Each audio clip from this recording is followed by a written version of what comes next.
Well, hello there and welcome back to my channel. If you are new here, my name is Casey and I'm the designer behind the indie sewing pattern company, Pattern Scout. If you have been here before, you may notice that things look a little bit different right now. That's because we have moved. The last couple of months have been a little bit of a whirlwind. And so this is going to be my new sewing room here. And a lot of my stuff is packed up. Probably sounds a little bit echoey in here right now because I don't know where my microphone is. And I was like, you know what, I just gotta get some stuff done. I can't be worried about all getting everything just right. So here we are. And today I'm going to be sharing with you a pattern hack for the Hana Tank. It's just a very simple tank pattern for woven fabrics, non-stretch fabrics. And it's a great beginner pattern too, because there are a lot of options. So you could do like a really simple basic tank, or you could do something with a button front. And there's even a dress version. There are different hem styles. So it's a pretty versatile little pattern, and it's a great kind of TNT, tried and true pattern to have in your handmade wardrobe. And this is actually a super easy pattern hack. I'm going to show you how to add a little ruffle to the shoulder of the Hana Tank. I'm also going to be doing it fully lined because I'm using an eyelet fabric that's kind of see-through. So I'll show you how to do a fully lined Hana Tank. And I'm also going to be adding a gathered waist. So my inspiration for this project was this little cute cropped tank top here. I'm actually not going to be doing a cropped version just because for my own wear, I figured it would probably be more practical if it was a little bit longer for me. So I'm doing a little peplum style, but it's definitely inspired by this one. And yeah, I'll just show you exactly how I did that. So here we go. I picked up this eyelet fabric from Joann, and it's just 100% cotton eyelet fabric, but as you can see, it's pretty sheer and it has a lot of holes in it. So I also picked up some cotton lawn, just a really lightweight cotton, also at Joann Fabrics, and it is also pretty sheer, but I think in combination with the eyelet fabric, it's gonna be just right. Before I cut my pattern pieces, I just need to make a couple of modifications to the front bodice pattern piece. So I've got the pattern piece here, and I need to find the edge of the placket, and that is going to be marked on the pattern piece at the line that this arrow is pointing to. If you follow the normal instructions for this pattern, the placket is just folded over 2 times to create the placket. So what we're going to do is actually cut off part of the placket. Since we're going to be making this lined, we don't really need to fold that piece over. So you'll just find that line that marks the edge of the placket, and then you're going to measure out 3/8 inch from that line, and that is where you're going to cut off the placket. And that extra 3/8 inch that you just added to the edge of the placket will be your seam allowance when we sew the lining to the bodice. First, I cut 2 pieces mirrored out of the shell fabric for the front bodice and did the same thing for the lining fabric, but I cut the lining about 1 inch shorter than the shell. And I also marked the dart points with a pin. I did the same thing for the back bodice and also cut the lining a little bit shorter of the shell. This is just going to help us with hemming later.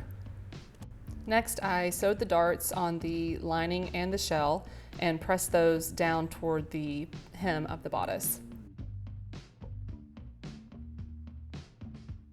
Then I needed to draft the ruffle for the shoulders.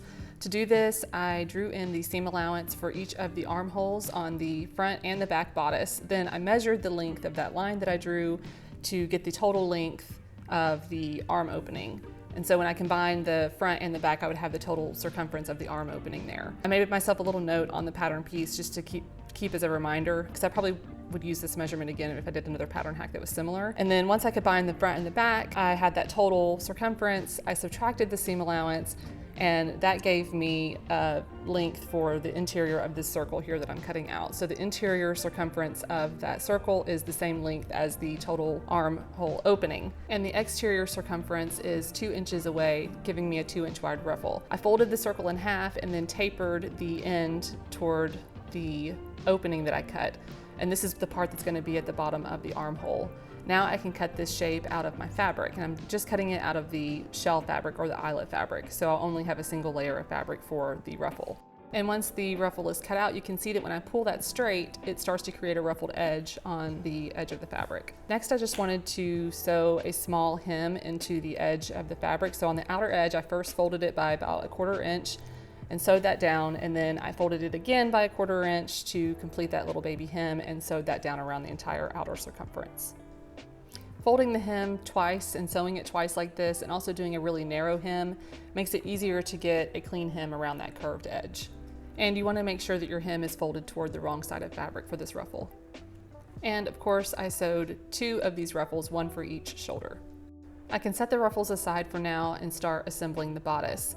I'm pinning the shoulder seams and the side seams, although I figured out later that I actually didn't need to sew the side seams yet. So you'll actually only sew the shoulder seams. So just to kind of ignore this part where I'm telling you to sew the side seams. You'll do this for both the shell and the lining, and I'm using my serger here. Once the shoulder seams are sewn, we can attach the ruffle. So I folded the ruffle in half and marked the halfway point. And I'm just gonna align that with the shoulder seam, with the ruffle right sides together with the shell. And I'm actually scooting back that ruffle just a little bit because I actually should have made this a little bit wider, maybe about 3/8 inch wider. So I'm just scooting it back so that I have a little bit more ruffle and it's not taking up too much by the seam allowance, because the seam allowance on this pattern is 5/8 inch. So I'm aligning that again about 3/8 inch from the edge all the way around the arm side, all the way down to the bottom. And once I get to the bottom, I'm kind of tapering that ruffle into the seam allowance more so that it kind of disappears into the seam allowance. And I'll do the same thing for the back bodice, and I'll do this on both shoulder seams. And you can see that the back is a little bit longer because it's not exactly the same length on the front and the back, but I'm not really too worried about that right now. So I'll just baste that ruffle onto the shoulder. I'll also go ahead and hem the lining. I'm just doing a little baby hem here. So I'm folding it by 1/4 inch, pressing that, and then I'll fold it again by 1/4 inch, and then I'll sew the entire bottom edge of that lining. I also wanted to interface the placket. So I have just cut a strip of interfacing that's about 1 inch wide, and I'm trimming it to the length of the placket on the lining only. And I'm placing that about 3/8 inch from the edge of the placket. And I just gave that a little tap with my iron just to secure it in place so that I can turn it over and fully adhere it from the right side of fabric. I'll do this on both sides of the front placket on the lining. So I'm laying my lining fabric with the right side facing up, and then I'm gonna lay my shell bodice with the right side facing down so that right sides are together. And I'm just gonna go around and align those two pieces together along the placket, the neckline, and the armholes. I'm gonna start by pinning around the placket and the neckline all the way around.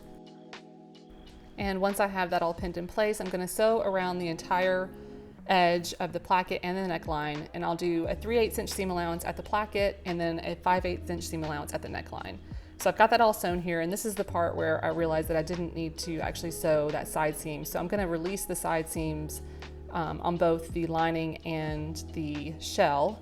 So I've done that here. And now you can see that just the shoulders are sewn together. I've got those ruffles basted onto the shoulder seam of the exterior shell. And now I'm going to align the lining and the bodice right sides together, sandwiching that ruffle at the arm opening there. I'll do this for both of the arm openings, and then I'm going to sew those with a 5/8 inch seam allowance. So I've done that here. And as you can see, the side seams are still open. I haven't sewn those yet, just the arm opening. I just want to go around and trim my seam allowance at the arm openings and around the placket and the neckline as well. So I'm trimming that down to about 1/8 inch. And when I get to the bottom here of this placket where the lining is a little bit shorter, I'm going to kind of taper that out because I want to be able to fold that edge underneath the placket. I want to be able to fold that under, which that'll make sense later. So I'm continuing to trim off that seam allowance, and you want to do this very carefully. I've got this sped up quite a bit, but you want to take your time so that you don't end up cutting into the bodice. Once that is all trimmed, I can now turn the whole bodice right side out. So I'm basically going through the shoulder and pulling the bodice to the right side so that all of the seam allowances are on the interior of this lined bodice between the lining and the shell. Once I got everything turned right side out, I pressed everything nice and flat and made sure to poke out all the corners around the placket and make sure everything was nice and flat, which I've done here. And you can see now it's starting to kind of come together. So the next step is to finish the side seams. So what I've done here is you can see I've got the armhole opened up flat, and I've got the lining on the top and the shell on the bottom, and I'm just matching the top and the bottom there. It's basically the front and the back of the arm opening at the side seam. And I'm going to pin like sides together, right sides together. So I'm just pinning the shell together, right sides together along that side seam. I'll do the same thing for the lining.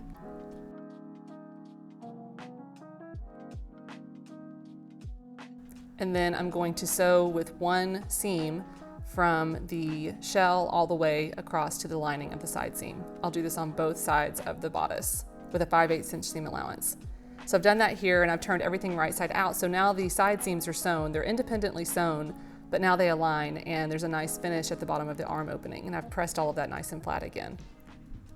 This next step is optional, but I'm going to do an edge stitch around all of these edges around the neckline and the armholes, and then I'm also going to sew an inch seam allowance for the placket. This is just going to give me a nice finished edge. It's going to make sure that those edges don't come unrolled with the lining sticking out of the front, and then sewing that placket down like that is just going to kind of create a little bit of a faux placket edge with that 1 inch placket there, and I'm stopping that right at the edge of the lining. So you can see there I've got it all nice and sewn, and now I just want to finish hemming the bottom of the bodice. So you can see here where I left the edge of the placket untrimmed on the shell before when I trimmed that seam allowance down. Now I can fold that under, and then I can also fold under the hem of the bodice. And I'm just doing a pretty small hem here. This is probably about, I don't know, less than a 1/2 inch fold 2 times, and I'm pressing that. And then the same way I did for the lining, I'll just sew down that hem. And when I get to the edge of that hem where it meets the placket edge, I'm just going to pivot and sew up the edge of the placket on the shell. Okay, so before I add the buttons to this, I just wanted to try it on and see where everything landed. I wanted to make sure that I add a button here right at the bust point across here so that I don't get some gaping right here. I'll add a button here, and then I also wanted to make sure that I get a button that's right around the waist point, because I am thinking I might cinch the waist with elastic, and so I want to make sure I have a nice little button right there to keep that from pulling apart as well. So I'll just pin that, and then I will add buttons, and then I will do the elastic. I've spaced my buttons and buttonholes about 2 inches apart. I'm just using my cutting mat here to measure this out, and I used my bust point pins and my waist pin as kind of a reference for where I wanted those to land. So I'm switching to my buttonhole foot here, and I'm going to go ahead and sew each of these buttonholes first before I install the buttons. I've put those pins horizontally into the button placket, and I use the pin as a reference for the center of the buttonhole. And so once I place my placket under the presser foot, I'll remove that pin once I kind of get everything positioned, and I'll sew each of the buttonholes. So now I can align my buttons with the buttonhole locations. And then I'll use tape to adhere the buttons to the placket and keep them in place while I sew them on the sewing machine. And this is just a really great method for keeping things in place and being able to see what you're sewing, and it keeps the buttons from slipping out of place. So I can just sew directly through the Scotch tape, and I'll do a zigzag stitch with a 0 stitch length and go back and forth, and then pivot and go back and forth for a 4-hole button. And I'll continue doing this for all of the buttons. And once the buttons are finished being attached, I can just remove that tape and trim all of my threads, and that is it for the buttons. Next, I'll open up my buttonholes, and I'm just using my Clover buttonhole chisel here. This is a 1/2 inch buttonhole chisel, and you can just easily press that through the buttonhole to open that up, and it does a nice clean cut. Okay, so now I've got the buttons installed, and this is basically how the cropped view of this tank looks for that version, except with not the ruffles on the shoulders. I'm kind of torn, actually. I kind of like it just like this. I'm gonna try the elastic and see how I like it. If I don't like it, I can always take it off. But I'm basically gonna put elastic that goes right here at the same level of this last button.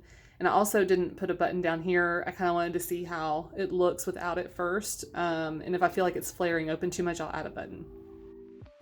So somehow I lost this footage of me aligning the elastic in the bodice. But basically what I did is I cut a piece of elastic, a 1/4 inch elastic, the same length as my waist circumference. And then I aligned this elastic between the bodice and the shell and just kind of measured from the hem up to that point where that buttonhole location was at my waist, and evenly distributed the elastic between there, pinned it in place, and then used a zigzag stitch to secure it between the lining and the shell of the bodice, kind of stretching it as I went. And you can see now how that looks. It's perfectly concealed between the bodice and the shell. And that's it. This project is done.